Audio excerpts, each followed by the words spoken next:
Hello and welcome everyone. Thanks for joining us today for our webinar on Teachers as Consumers. My name is Marta Odone. I'm the Marketing Manager at MDR and I'll be moderating the session today. I see a bunch of you guys are saying joining from sunny Florida, from Georgia, from a bunch of places in the South where it seems to be warm. For everyone on the East Coast here, we're having another nor'easter. So I hope everybody is safe and sound today. And thank you for taking the time out of your day to join us. Just a few things, quick things before we get started. We will be recording the session, so these slides and the video will be available afterwards. We'll send out an email link to everyone. And we'll also be taking some questions at the end. So feel free as the webinar goes on to just type in any questions or comments that come up throughout the webinar right into that Q&A chat box that should be on the right side of your screen. And we will try to get to as many of those as we can at the end.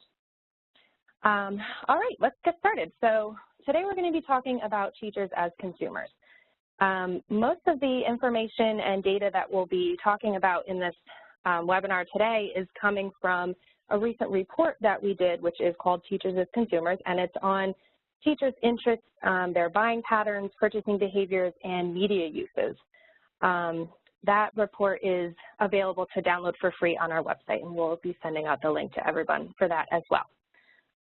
Just want to give a quick background on MDR for those of you who might not be familiar with our company. You can think of us as sort of an extension of your team. So we're your education experts, connecting you to educators, schools, and families. We own 2 media channels. We Are Teachers is one of them, which is ranked #1 in social engagement for teachers, and also School Leaders Now, which is a community for principals, superintendents, directors, and administrator level. We're a trusted partner to a lot of the Fortune 500 companies, consumer brands, nonprofits, as well as corporate foundations, which you'll be hearing a little more about as the webinar goes on. So with that, I'm going to introduce our speakers. On the line with us today, we have Linda Ingersoll. She leads our strategic engagement team, and Linda works directly with a lot of our nonprofit and corporate foundation clients. She's had executive positions at the National Wildlife Federation and Discovery Education prior to joining MDR. And Linda's joining us from the DC area where they're getting just hammered with snow right now. And then we also have Hannah Hudson. She's our editorial director for our media brand, We Are Teachers. Hannah lives and breathes social media. She's worked on a lot of integrated campaigns for a variety of our clients. And prior to MDR, she worked at Scholastic on some of their magazine publications. And Hannah also has an MFA degree in writing for children and young adults. So happy to have them both with us today. Hannah's joining us from Denver. And we're scheduled to have a third speaker, Stephanie Nash, who unfortunately was feeling under the weather today. So she was not able to join us. But I think Linda and Hannah will do just a fabulous job in covering for her. So let's go through the agenda. We'll be starting off talking about what makes educators an ideal audience for brands to target. And then we'll go through some examples of opportunities where brands can reach and engage with educators, whether you're in the education industry or not. And then we'll be talking about how teachers respond to some different types of marketing outreach based on all of our research, again, from the Our Teachers as Consumers report, as well as how you can become a trusted resource for teachers. And with that, I'm going to turn it over to Linda. Thanks, Marta. Hi, everyone. So we're going to start by sharing some attributes that make educators unique consumers. And some of these may be surprising to you, some not so much. But first of all, teachers' total household income is 42% higher than the average household income. So that's household income in total. And part of the reason that's higher is because they're more likely to be married, be parents, so we're talking about dual household income there. Something that's not so surprising is they're also more educated than the general consumer, with 62% having graduate degrees. They're more likely to own a home, be married, be parents, as I said. They're more financially stable. They travel. They love to travel. They love to shop and dine out more than the general population. Also, it's good to keep in mind that over half of teachers fall within that millennial range. So over half of them are millennials themselves. So now let's dive a little bit deeper into their specific shopping habits. 85% of them do some of their shopping online. 76% say when they need information, the internet is the first place they go to get information about purchasing products. And they're extremely brand loyal. 76% only shop at their favorite stores because they know they'll have the brands that they like. So when it comes to shopping, they're really savvy shoppers, and most like to shop at different stores to make sure they're going to get the best price on the products that they know and love and, again, are loyal to. And they're more likely to visit daily deal websites like Groupon and Living Social to purchase discount deals for dining, entertainment, health and beauty. And finally, lest you think that it's all about price, they do their research on price, but they also are considering quality and some other important factors before they make a purchase. So, for example, our research showed that when car shopping, they tend to buy new cars. They're not just out there looking for really the best deal, which would probably be a used car. They're actually really doing research on new cars, buying new cars at a higher rate than the general population, and are highly influenced by safety ratings and dashboard technology. So they're high tech, and they really appreciate that technology and the high technology. So we're going to kick it over to Hannah now, and she's going to share some examples for us. Thanks, Linda. Yeah, I'm going to share some pretty fun examples of ways that our clients at MDR have leveraged the purchasing power of teachers and really gone after that teacher as consumer profile and created some fun campaigns that not only helped to create brand awareness, but ultimately drove purchases for our clients. So the first was a really fun campaign that we just enjoyed working on so much, which was for Quill.com, which is a office supply website that is similar to an Office Depot or Staples. They offer everything under the sun, and they wanted to create more awareness of their website as a shopping destination during the busy back-to-school season, which is a time when we know that teachers are doing a lot of spending, not only for themselves and their own families, but out-of-pocket spending for their classrooms. I think the latest data shows that the average teacher spends around $500 out of pocket for their classroom over the course of the year, and most of that happens during back to school. And so for Quill, we wanted to do something a little bit out of the box and help them get remembered as a place to go to. And we thought, wouldn't it be cool if new teachers got showers kind of like new moms, like a baby shower, but instead of bringing onesies and diapers and that kind of thing, we showered the teachers with crayons and glue sticks and staplers and everything that they would need to set up their classrooms. And so we did exactly that, partnering with Quill.com and throwing a teacher shower for a very deserving teacher in inner city Chicago named Dwayne Reed. And he was so surprised and delighted, and we were able to create a number of assets from that event, including a social video, an article, and email promotion all around the shower that we threw, where he just got inundated with supplies from Quill.com. And in addition to that shower portion, we also created what we call a surprise and delight campaign, which is that we sent boxes of supplies from Quill.com to other teacher influencers across the web, as well as Quill coupons, and then they shared what they did those sort of unboxing videos on social media, Instagram and on Facebook, and shared what they received. And so overall, it helped to drive tons of impressions for Quill and create more awareness of them as a shopping destination, and have so many great statistics from this campaign. But one of the ones that we're most proud of is that the shower video got 114,000 views on Facebook. And then the next example that I'm going to talk about is another exciting one, which was working with Lego to create more awareness around their Lego education sets. Those are a little bit different than the Lego sets that you buy in a toy store, for example, because they come packaged with curriculum and lesson plans. And they are definitely most often a teacher purchase, so for their classroom, like not something that school leaders or administrators would necessarily buy. It's in the price range for most teachers. And so to create more awareness for these product sets, we did an article linking to free lesson plans for Lego, and then we also created a related giveaway. So giving away engineering kits.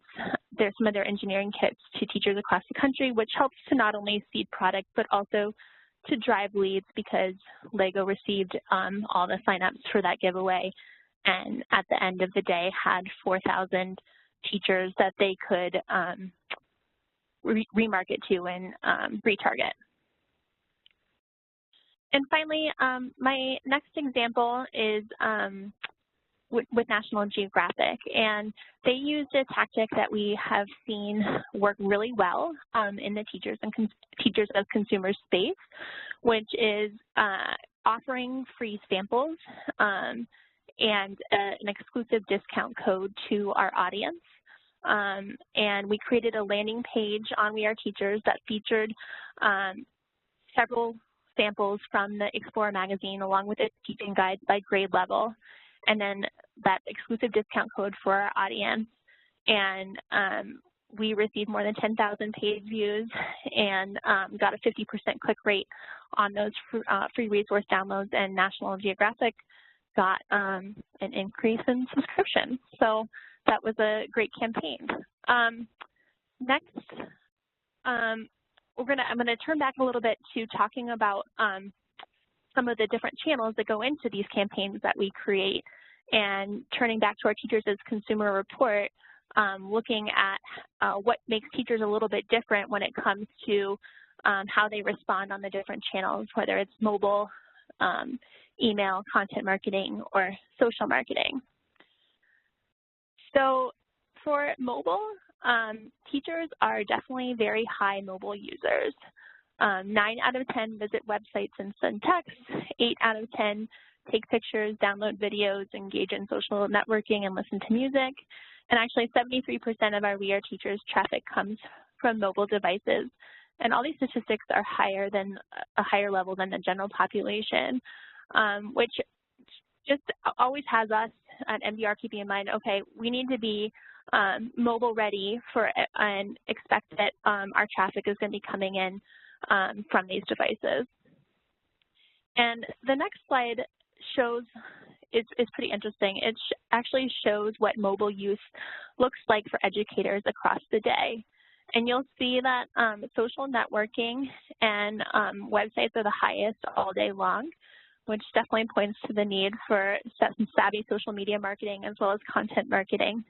But also I think the other interesting thing about this slide is it shows that you know, after 3 p.m. when they're getting out of school, things tend to peak across the board, and that's something that we definitely notice at We Are Teachers too.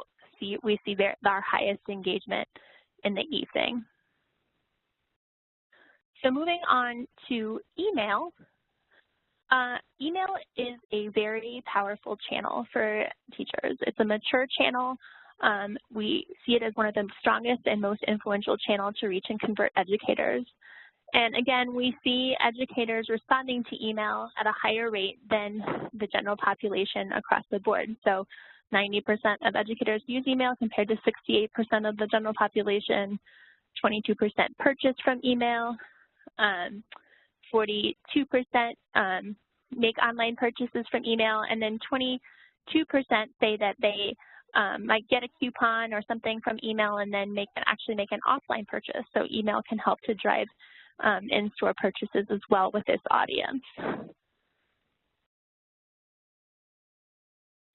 And I'm going to kick it over back to Linda again so that she can talk a little bit about content marketing and how that works with teachers. Great, thanks, Hannah. So after email, content marketing is actually the second most influential driver of teacher purchase. So what we found is that content marketing actually leads to purchase by 10% of educators as compared to 7% of the general population. And some of that, again, back to the surprising, not so surprising, what we hear and what we know about teachers is that they actually read. So unlike the rest of us who may be skimming through things at the very top level, teachers will dive in and read content. And so, you know, again, I'm not going to say longer is always better, but if you have something that's a little complex and complicated, you don't have to be afraid that no teacher is going to dive into the content to try to understand it. If they're interested and it's an interesting topic to them and it's relevant to them, they will actually read through an entire blog article. We find on We Are Teachers, for example, that we have really high time on site for some of these articles that are really long, and it's surprising to us too, but they do actually read. So that's encouraging to me as a mom, that I know that teachers are actually reading and diving into material. So content's critical for us and for a lot of the partners that we work with, not only for building brand awareness and thought leadership for those partners, but also for influencing purchasing decisions. So for Amazon, for example, with Amazon, we drove over 40,000 sales on Amazon.com last year through content marketing. So we were creating articles on We Are Teachers and embedding links to products that were available for sale on Amazon. And that's what drove those amazing sales. So again, the more relevant the content is to teachers, the more likely they are to actually read the whole thing and dive in and show their love and loyalty through actual clicks and purchasing. So on the next slide, social media is also a really powerful driver of purchase for teachers. So if you remember on that slide that had all the dots on it that Hannah shared, social media was actually the #1 way that the #1 channel that teachers were looking at on their mobile phones, and they are way more likely to be on social media across all channels than the general public. Some of you may have heard us say Pinterest, Pinterest, Pinterest. Teachers love Pinterest. They're twice as likely, in fact, to be on Pinterest as the general public, but they're higher on average across the board to be on social media than the general public.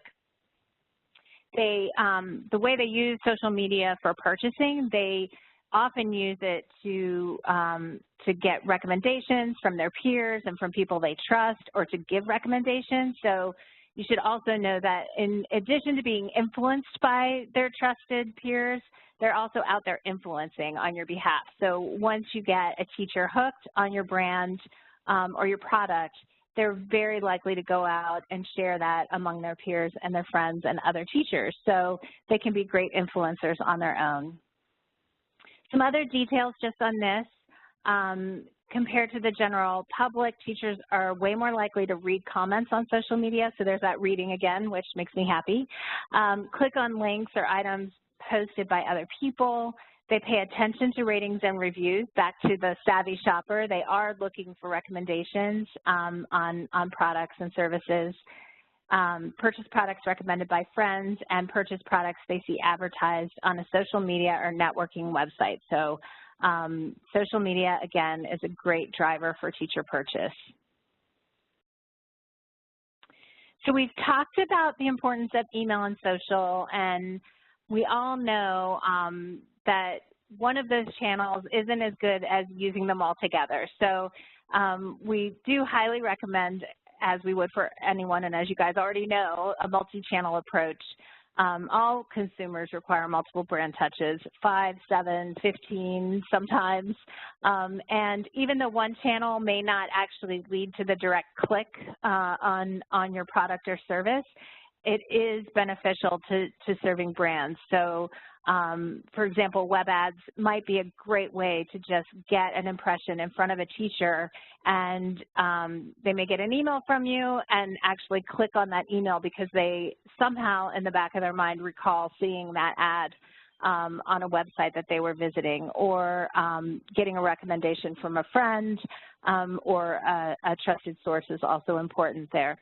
So although email continues to be the workhorse channel for connecting to teachers, links from content and websites and social recommendations are also highly influential, which is what makes content marketing work really well for them. And then, of course, combining all the channels together. We've actually seen this work. We've done studies where head-to-head we've put out an email on behalf of a client, and then we've done the exact same email with social and retargeting ads and using our We Are Teachers voice, and seen that lift response exponentially. So that combination of outreach via a variety of channels is really what's going to give you the best return on your marketing investment. So what can make your multi-channel approach even more effective is really being a trusted resource and being viewed as a trusted resource to teachers. So I'm on the next slide. I don't know if, Marta, you can forward. Great. So slightly, I'm sorry, no, back one. There's just a little delay. There you go. So slightly more than half of teachers who are online regularly report that they are likely to click on a link sent from a trusted source. So that's 52% are clicking on a coupon sent by a trusted source, or they're likely to click on that coupon. 48% will click on news stories. 31% will click on links to websites. So this goes back to the idea that teachers really respond more favorably to brands they see as a partner, someone that they can trust. A brand or an influencer that they can trust is going to get them to actually click on a link and eventually drive purchase.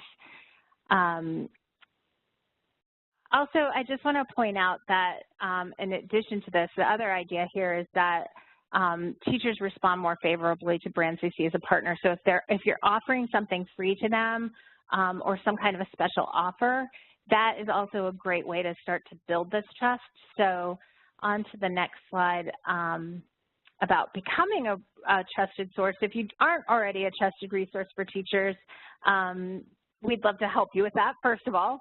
But there's lots of ways that you can kind of use the tips and tricks that we've used at We Are Teachers to become a trusted resource. So, you know, just really understanding that teachers are hard at work creating lesson plans and searching for materials, doing professional development, working long past the time the school bell rings, and understanding their point of view and really treating them with the respect that they fully deserve for all of their hard work is one way that you can become trusted. So understanding who they are and what their lives are like, and then creating the content and the offers that really resonate with them based on that and who they are and knowing who they are. So you can do this yourself. You can offer, again, just as we've said several times now, free resources or some kind of service to them or a discount that's especially for teachers. That helps a lot. Or you can leverage another source like bloggers or brands that they already trust and get those recommendations from third parties that they'll really listen to. So back to Hannah now. She's going to share some examples for us. Yeah, so I'm going to talk about some examples of consumer brands that we work with at MDR that are not necessarily going after that immediate purchase from the teacher, but are really working to build up that trust and that relationship, like Linda said.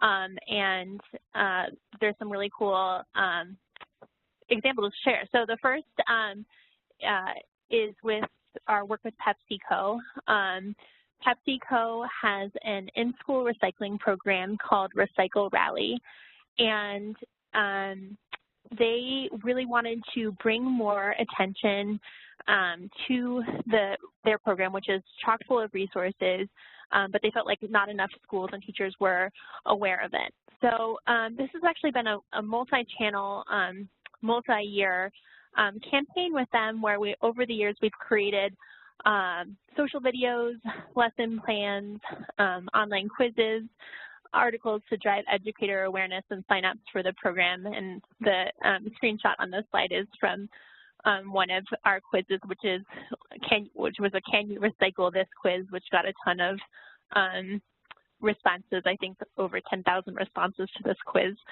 And last year, in 2017, through this multi-channel approach, we ended up reaching more than 1.4 million teachers and got 1,200 new schools signed up for the Recycle Rally program. And again, Pepsi, was working to build up that relationship and gained more teacher followers in their brand. The next example is a program that we worked on with Ford, and while the PepsiCo example was more of a cause-based marketing campaign, this one was more of like an informed consumers campaign, because what we were working to do is help promote their Driving Skills for Life program, which is a really unique education program that helps sort of fill in the gaps where that driver's ed might not necessarily fill. So, for example, like they talk a lot about distracted driving and everything that goes into that, whether it's texting, obviously driving under the influence, even having your friends in the car, and they really want to create more informed drivers and have created this curriculum. So we help to promote the Driving Skills for Life program through videos, ads, and live events. We did a virtual assembly about distracted driving for teens, through which we reached over 50,000 students and future drivers, which, could potentially be Ford customers down the line. And my third example in this consumer space that is about nurturing your future employees. So this was a really cool campaign. Samsung has an annual contest called the Samsung Solve for Tomorrow contest, which awards middle and high school students for solving STEM-based problems in their communities. And I had the chance to meet some of the middle and high school winners from this year's contest, and these kids are just truly amazing. They're doing things like designing prosthesis, and one of the winners this year designed signals for drivers to see if there's deer in the road, and another group was from Brooklyn, and they designed an app to help feed their hungry classmates. And obviously these kinds of innovative thinkers are what Samsung wants for their future workforce. And so we help to promote the Solve for Tomorrow contest. We've done it for a few years, and this year we drove more than 6 million educator impressions and thousands of signups for the contest. And Linda, I'll bounce back to you. I don't know if you have anything to add, because I know you are very familiar with these campaigns as well. No, I think you did a great job there, and we're going to have plenty of time for questions, so that's the good news.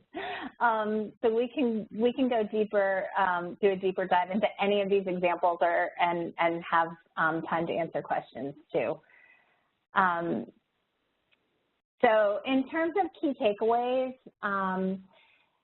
just some things, again, that we already talked about, but just want to remind you that educators have unique attributes that make them ideal targets for consumer-focused brands. They have a higher than average total household income. They're more likely to be married, have kids, own a home. They're brand loyal. They're savvy shoppers. They're looking for quality, but they also want to get the best price for that quality, so that's important to them. They're high tech. They get it. They appreciate products and services that are also high tech. And whatever your goal is, whether it's brand awareness among youth, parents, or families, If you want to reach millennials, Gen Z, you want to generate leads, advocate for a cause, like some of the ones that we've shared with you. As consumers, educators influence both their friends and their colleagues, so they're really great to get on your side as your champions. They'll be out there talking about you. The reverse is also true, so just keep that in mind. They're very chatty on social media, so you need to just keep that in mind. So they're providing advice on products, and they're sharing their opinions wide and far on social media. They're also maybe obviously uniquely positioned to engage youth and change behavior, and a lot of the programs that my team works on are specifically around that. They'll champion a cause. They're very interested in, you know, the reason they got into this business in the first place is really to change lives. And so if it's a cause that they believe in, they will definitely become your champion for that cause, build awareness and inspire families and the entire school community around that cause. They're great people to have on your side. Third point, they use mobile devices throughout the day for both work and personal. They're on social media, they're browsing websites, they're checking email. They're more likely to engage with online advertising and promotions via email or social media than the general public. So, and they read content. So offering them free resources, lesson plans, giveaways, something that's going to make their life easier and that makes them feel special is really going to help you get them on your side. And a great way to generate leads for your product or service. Did I miss anything there, Hannah? No, I don't think so. But awesome. I'm looking forward to taking questions, though. Great. This is Marta again. Thank you guys so much. That was excellent. Yeah, we have a good amount of time for questions, and so we had a bunch come in. I've been trying to just reply to a few of the easy ones as we were going along, but I know Hannah and Linda can definitely give some more insightful answers. So I'm just going to give them a minute to look through some of these really quickly, and while they're doing that, I just want to share our upcoming webinar schedule with you guys, and you can see all of these listed out at the link that's on the bottom left here. But just so you know, we do have some other webinars that are coming up on some interesting topics. The next one will be in May on marketing automation and kind of data management and how that ties into the performance of your marketing campaigns. And then, well, you can see, I'm not going to read them all to you guys. The registration for these is not open yet, but as soon as it does open for each one, we will be sending out emails, and you can find us on social and everything as well. On the right side of this screen, we have a link for where you can download the Teachers as Consumers report that we keep referencing. And again, that is a free report on our website. And let's see. I'll leave that up for a minute while we get to some questions. So we had one come in about the Quill campaign that Hannah talked about in the beginning. They were asking, how did you discern who the teacher influencers were? Did you utilize any certain tool, or was there some other way? And I think, Hannah, maybe you could answer that one. Sure, yeah, I'd be happy to. Yeah, so we do a number of teacher influencer campaigns, not just with Quill, but a number of our clients. And we've checked out a lot of the influencer tools that are out there and just don't find that they really have enough information about education influencers in particular. Like, they might be aware of like one or two like main teacher bloggers, but like they just don't have enough detail on the space. So we have been working over time at creating our own influencer database, and that's what we work on most of the time. I think we currently have about 500, I want to say, not just bloggers, but Instagram influencers, people that are powerful on particular channels. Bloggers are definitely a big part of it, but we've sort of moved away from just focusing on blogs and also looking at influencer campaigns and other social media channels. So the long and short answer is that we use our own custom database for that. Great, thanks, Hannah. Let's see, we had another one from Mario. They're asking, before you talked about content length and teachers reading more. Can you give some examples of longer form types of content that would make sense for teachers? Yeah, I'm happy to. So one of the things that we do often with teachers that, again, is somewhat counterintuitive for marketers is we create actual PDF downloadable content that's almost like a magazine style of content for specific subjects. So, for example, for the Leukemia and Lymphoma Society 2 years ago, and we're working on one right now for PepsiCo as well, we created some content specifically for teachers to understand how to deal with, I think it was called When Cancer Strikes Your Classroom or something like that, which, by the way, it happens very often. Almost every teacher has had a child in their classroom who has had some form of cancer. And so it becomes a problem for them because they need to figure out, you know, how do we deal with this in the class? How do I prepare the other kids in this classroom for when the child comes back? What are some ideas around how, you know, I can use this, again, to grow better human beings? And so we created, I think it was 8 pages of content.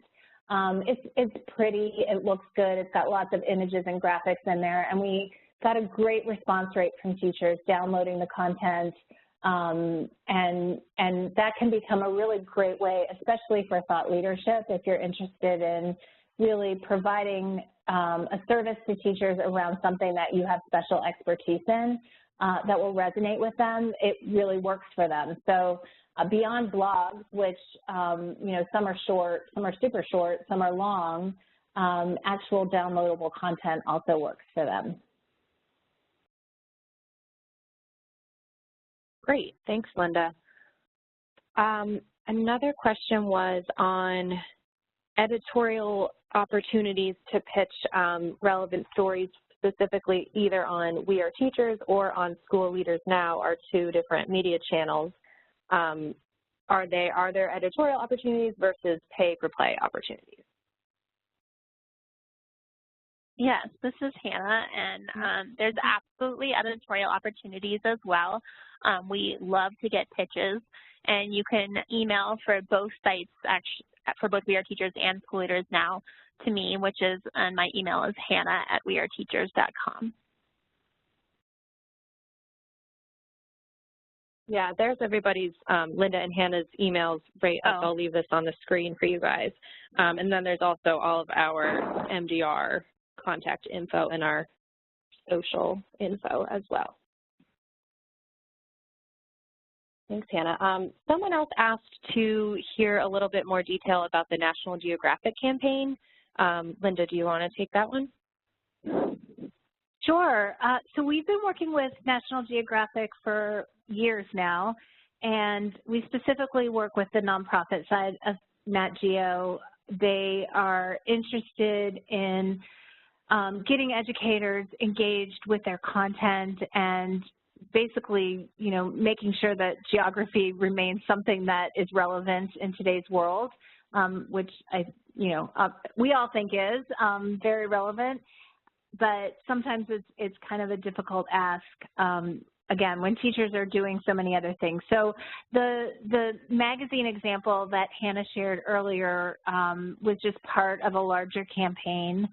Those magazines are actually literacy magazines, so they use geography as a way to offer teachers of young students some additional reading material in the classroom that will help them learn while they're actually learning to read. So that's one way they make geography relevant. We also work with them on driving registrations for their GOB.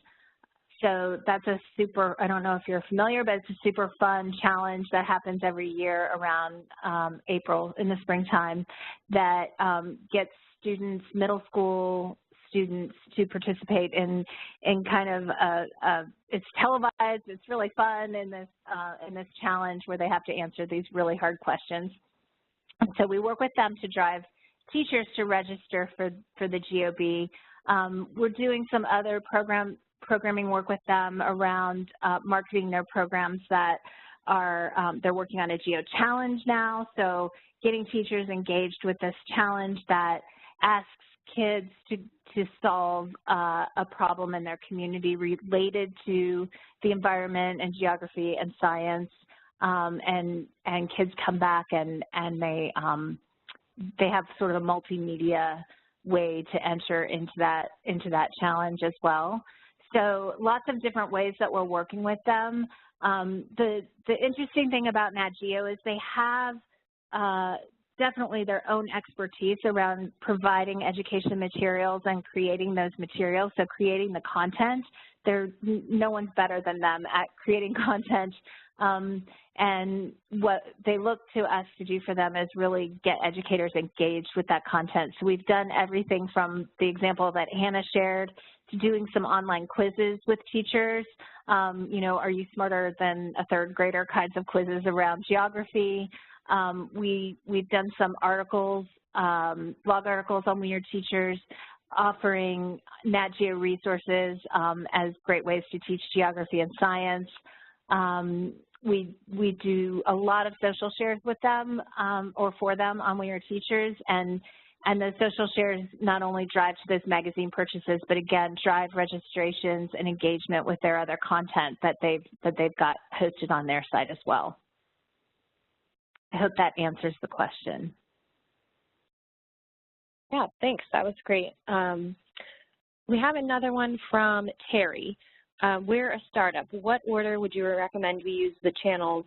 As we see more success, we can add channels, but right now we have to focus our resources to just a few, which I'm sure is a common challenge for, you know, the smaller brands, the companies who are not NatGeo or Pepsi or Verizon, you know. Yeah, Hannah, I'll start, but you probably have some great information on that too. So I think, and I'm going to start by saying it depends. So sometimes, you know, it's helpful to understand really what your goal is. If the goal is to generate leads, then there are some ways that are better than others to start to build a list of qualified candidates for your lead list. Email is pretty much, you know, the platform for most of the things we do, and it, you know, especially if you can get an email into their hands that comes from a trusted source, I think that's probably the best bang for your buck. As we said, that's the thing that's the #1 way that we're driving teacher purchase is through email. So if you had to choose one thing and you can afford it, email I think is really the way to go. I would say email combined with social shares, again, from a trusted source, or, you know, having a blogger or several bloggers that teachers are going to and engaging with already is probably another good option. And targeted social ads also work really well for most of our clients. So, and targeted social ads are highly scalable depending on your budget as well. So it's possible to get a really good bang for your buck with that. Hannah, did I miss anything there? Well, the only other thing I would add is that, particularly for social, I don't feel like you have to be everywhere at once. Like you need a Facebook, an Instagram, a Twitter, a Pinterest. I think picking 1 or 2 channels and doing those really well is so much more important than being everywhere. And I think that the general expectation for brands these days is that, like, they excel at one platform or another, so you might follow one particular brand on Instagram and another on Facebook, and not everywhere. So and with regard to teachers, the ones that I generally prioritize are Facebook and Pinterest, but again, as Linda said, it does depend on your audience because, you know, we see really high engagement on Twitter for certain campaigns and products too, especially in the tech space. So it does depend on what your company is, but don't try to do it all.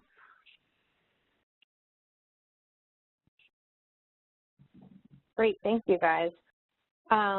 We had a bunch of different people asking about the topic of email subject lines. So I'm wondering if someone can kind of touch on that. Just what do we see getting the best results from our email campaigns that we do for our clients? And then also Lynn asked specifically if there's any types of email newsletter content besides free resources that tend to get more clicks. Yeah, I can take that. This is Hannah. So as far as subject lines go, free resources definitely are a big driver for opens for us. I think the ones, free posters in particular, are always some of the highest opens for We Are Teachers campaigns.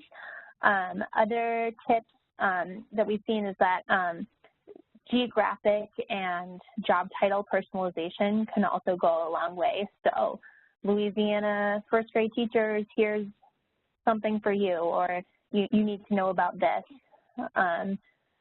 That tends to really work well in subject lines. And then as far as newsletter content, besides free resources, I think discounts and codes are always good. Timely and seasonal content also works really well for us. That's something that we try to hit in our own We Are Teachers newsletter. So for example, this week with the March for Our Lives happening this weekend, that's definitely something that we'll be covering in our newsletter on Thursday. And then also just personalized content. So if you have the capability, segmenting out your newsletter list a little bit so that, you know, the content that third grade teachers get isn't the same as content that eighth grade teachers get, because presumably they have different needs. But we have seen that work well too. And Hannah, I just want to add one thing to that. So one of the things that that our email marketing expert always drills into my head is that the email subject line is to get the email open. So don't try to do too much in that subject line. It really, the point of it is to get the email open. And then the email itself and the content itself is to get the click. So it needs to be interesting and somehow a little compelling. So a question, I think, works really well. Just something that is going to intrigue them enough and tell them that it's for them is going to be most helpful there.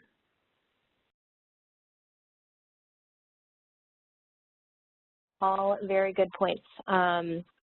Someone just, as you were talking, Hannah, chatted in that they were worried about using the word free in the subject line, and that might cause some messages to go into spam or junk folders. And I know we've done a lot of different testing around that, if you had anything more to share. Yeah, I would have to maybe defer to one of our email specialists for that. My general understanding is that it's not as big of a concern as it used to be, because the algorithms have just gotten more sophisticated, and as long as you're a trusted sender and not doing other spammy email behavior, you're still likely to get through, even with free in the subject line, you know, as long as you don't have like 3 exclamation points in the subject line and other things that might signal that you're spamming. But again, we'll have to defer to our email specialist here at MDR about that too. Yeah, definitely. Okay, I think we probably have time for a couple more questions, and then we'll let you guys go. Laura asked for, let's see, she said, we're a nonprofit and our product is free, so offering a discount or a deal or a coupon is not really relevant for them. Do we have any suggestions on the best way to increase brand awareness? So it sounds like your goal is more not necessarily like driving sales, it's more about awareness, which we definitely have a lot of examples of that.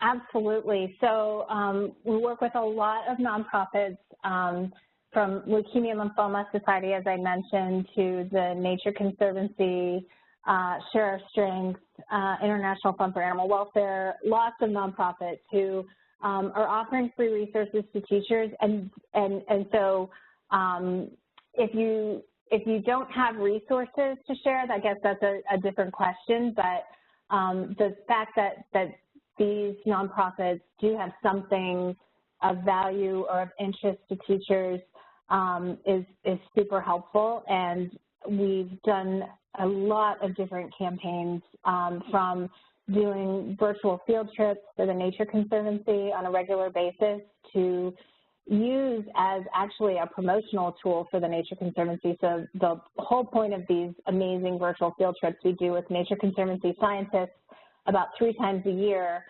really started as an idea of this is a great way to get out in front of teachers and offer them something that's fun for their classroom to do with them, and remind them that the Nature Conservancy has these great resources on their site. So we've developed over the course of the past 4 years now a really loyal following for the Nature Conservancy, teacher following for the Nature Conservancy and for their resources through these virtual field trips, along with some other marketing, marketing campaigns, more direct marketing campaigns that drive specifically to those resources. We do contests with teachers for nonprofits. Contests are a great way, again, to build excitement for your brand, and depending on the prize itself, also just that's something that's free, and everyone responds to that. So teachers respond really well to contests and challenges. And I think the key there is that we want to make sure that the barrier to entry matches whatever the value of the prize is. So if we're just asking for an email or something that's relatively easy for the teacher to do in order to enter, the prize value doesn't have to be so high.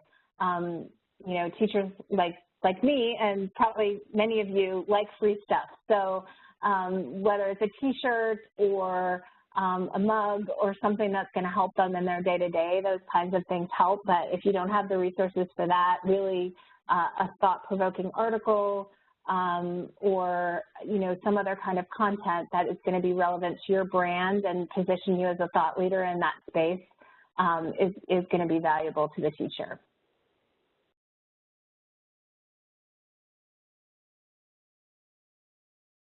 Great, thank you. Linda or Hannah, did you see any other questions you wanted to address? I know we've gotten tons of questions, which is awesome, and I do apologize because we're coming up on the end of the hour, and I don't want to keep anybody longer than we said. So we will save a copy of all these questions that have came in, and we'll make sure to get back to anyone who had more specific questions that we didn't get to. But just want to give Linda and Hannah a chance to say any final words. No, I would just thank everyone for their time, and please reach out if you have any additional questions, or we'll get through these and get back to you on the ones that are still in the chat. Great. Well, thank you all again so much for joining us today. We hope it was informative for everybody, and don't forget to go grab your copy of the free Teachers as Consumers report so you can really dig into all this great data that we've found.